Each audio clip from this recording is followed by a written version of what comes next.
Now, first lang Pinoy games we're going to discuss is Luksong Baka. Who knows how to play Luksong Baka? Who played Luksong Baka? Please raise your hand. Thank you. Now, Luksong Baka is a traditional Filipino game that is often played by children.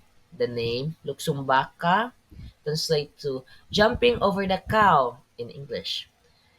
In the game, one child acts as it or the cow while the other children takes turns jumping over the cow without touching it. The goal is to successfully jump over the cow without making contact. It's fun and active outdoor game that is popular in Filipino culture. So if you live in the Philippines or in every local country in the Philippines, some of you might play this or not, but basically, as you see in the picture, one child just bends over, and the other children jumps over them, and must not the cow must not fall down, or else you lose. But I think it's very the child is very loy. Now, next game. Okay, next topic or next level Pinay we're going to discuss is Patintero. I hope some of you still play this game, but basically, it is another traditional Filipino game commonly played by children. It is sometimes called harangang taga or tubigan. So even in Philippines, it is yes, larong Pinoy did spread in the country. Like it's played everywhere in the country, but has also other names. It's been passed over, Manggod. It is due to being passed over, and in certain languages in the Philippines is also different. That's one of the reasons why each game in the Philippines is like I don't know, it's the same but has few different rules and few different names. In Patintero, two teams compete against each other in a rectangular grid marked on the ground.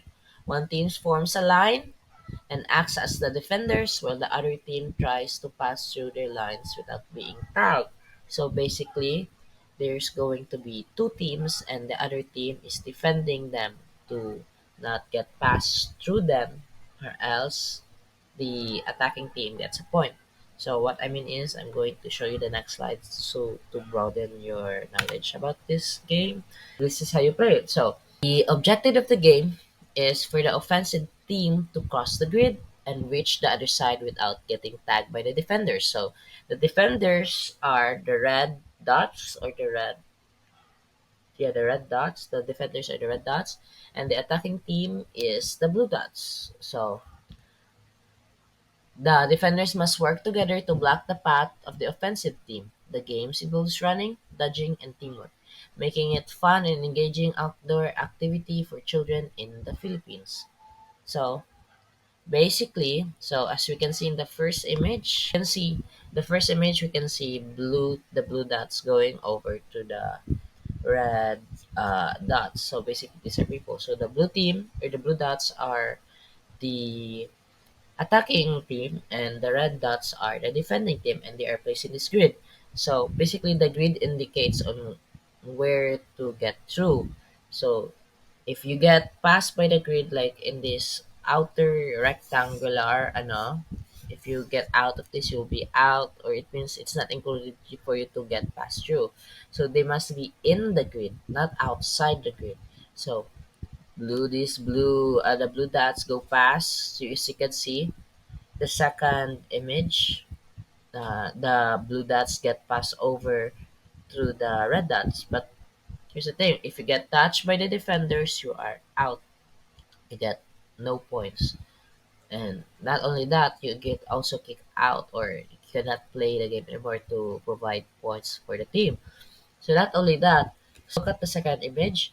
So the blue dots got passed through to the grid, but the third image, you need to earn a point. You need to go back to your base or go back where you started to earn a point.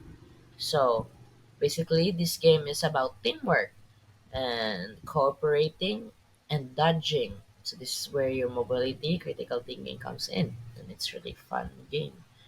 So next traditional game we're going to talk about is Saranggola. Basically, Saranggola is not a game, but it's an object but that you can play with. So, a saranggola is the Filipino word for kite. It's a lightweight flying object typically made of paper, bamboo, and string. Sarangolas are flown for recreation and come in various shapes and sizes. Often with colorful designs, they are popular for outdoor activities, especially during festivals and gatherings in the Philippines. Now, kites have been everywhere, not only the Philippines, but all the other countries. But some of us played this, so it's still considered Larong Pinoy. And some of you might compete each other's kites who's the fastest or whose kite can fly the furthest from the sky. And some kites might get lost because they slipped and a bird got through them. So the next round Pinoy we're going to discuss is Takyan. So, Takyan is a traditional Filipino game played with a small, flat bottom and bean-filled sack similar to a hacky sack. The objective of the game is to keep the takyan from touching the ground using only your feet. Players take turns trying to kick the takyan into the air and perform various tricks and moves to keep it aloft. Takyan is a fun and challenging game often played by children and adults in the Philippines as a form of recreation and physical activity. I'm gonna show you a picture of takyan. This is the image of takyan. So takyan is so basically is you see this takyan, this is what takyan looks like, and what these kids are doing is they're keeping it from not going down. So if that you can each time you kick the takyan, you can use your hands or legs or any parts of your body as long as they don't fall to the ground. So every time you kick the takyan out of the air and not keeping them in the ground, you get a point. And the highest point to the group or the players playing is the winner. So imagine this as a takyan. So basically, you're just going to when it falls down and you try to hit it to not make it fall to the ground. That's considered 1 point. Now hitting it again, it's 2 points. Three, 4, 5, and 6. Basically, that's how Takyan works. If you try to hit it and you didn't catch it in the second time, let's say 1, 2, 3, and 4, but in the next, I know you're trying to hit the Takyan for the fifth time, but it falls to the ground, you get no points. Because you hit it 4 times, you got 4 points. And whoever the player who has highest points is the winner. Mostly that's how they play it. Sometimes they play takyan as they pass it all around. It's like team play, and it's sometimes it can be team play like a team considered consisting of two two players trying to help each other to earn points, and it's really very versatile. It could be teamwork and be a solo game. Maybe some of you might play this game because back in my elementary days we played takyan every lunch break, every school break, every time we get a chance to play it. So the next game we're going to talk about is Chinese garter. So Chinese, the word there is Chinese garter. So why do we need to talk about this Chinese garter? Even though it's called garter, Chinese garter is like a game from China, as the name suggests. It's because we played this, our ancestors used to play this back in their childhood. And it's been passed through generation and it's played in the Philippines. So it's still considered Larong Pinoy because Filipinos or Pinoy used to play this and gets passed through back in their childhood. So Chinese garter, also known as Chinese jump rope, is a traditional Filipino children's game that involves a stretchable loop, garter, or rope. The game is typically played by two individuals while others Form a line by stepping inside the loop garter, which is initially positioned around the ankle height. The objective of the game is for the players to jump over and perform the various patterns and tricks with their feet, all while the garter is raised extremely to higher levels such as a knee, waist, and neck. So basically, they put this in your legs. I'll show you to the next image. As you can see, children playing. So they put this garter around their legs first. In other terms, it's called Chinese jump rope because you're going to jump over the Chinese garter.